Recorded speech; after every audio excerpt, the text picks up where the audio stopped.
There is a heroin epidemic in this country. And it's not just in the back alleys of our major cities. It's in the suburbs. It's in the boardrooms. It's in our homes. It's everywhere. Maine Governor Paul LePage, at his recent State of the State address, says he's ready to call in the National Guard because the crisis is so bad in his state. In Ohio, Governor John Kasich says the epidemic is the worst his state has ever seen. What happened? Heroin all but went away after being the heavy drug of choice in the 60s and early 70s. It gave way to safer ways to get high. Why the comeback? Well, that is an interesting story. It all dates back to 1984. That's when Vicodin was approved by the federal government.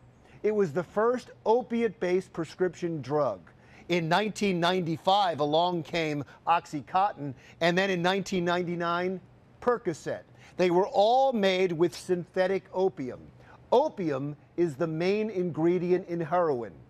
By the late 1990s, these were considered miracle drugs, and doctors were handing them out like candy. But this miracle was highly addictive. The market became flooded with the painkillers, and they spilled over into the clubs, the colleges, even the high schools. By the early 2000s, abuse of prescription drugs surpassed cocaine and other illegal street drugs. The medical community responded by prescribing less of the drugs, putting more restrictions on how you could get them. But that just created an opportunity for street dealers. You see, the pharmaceutical companies, with the help of the medical community, created brand new addicts and a brand new demand.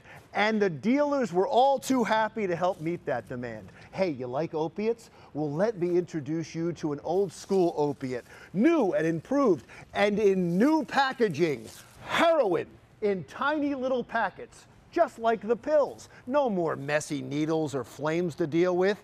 You take this orally, just like the pills, and you feel no pain once again. And with that, heroin went mainstream. Those who couldn't get or couldn't afford the prescription-based opiates were taking heroin. The problem is, our image of addicts hasn't changed, even though the addicts now are our neighbors, our family, our children. We treat addicts like they're lepers to be shunned, which is why Governor and presidential candidate Chris Christie's talk on addiction went viral and was so powerful. The 16-year-old teenage girl on the floor of the county lockup addicted to heroin, I'm pro-life for her too.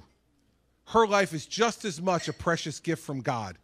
Here's hoping the governor's powerful message is a turning point, not for his campaign, for us, for America, because we can't keep ignoring the problem. In 2013, there were nearly 9,000 deaths caused by heroin overdoses. That's 5 times greater than a decade earlier. Also in 2013, there were nearly 17,000 deaths caused by opiate-based prescription drugs. Again, 5 times greater than a decade earlier. That's over 25,000 people killed in 1 year in a plague caused by profits. It's only right that we spend some of those profits, some of that money now, to fight a national crisis before the next dead addict is you or someone you love. I'm Larry Menti. See you again next week.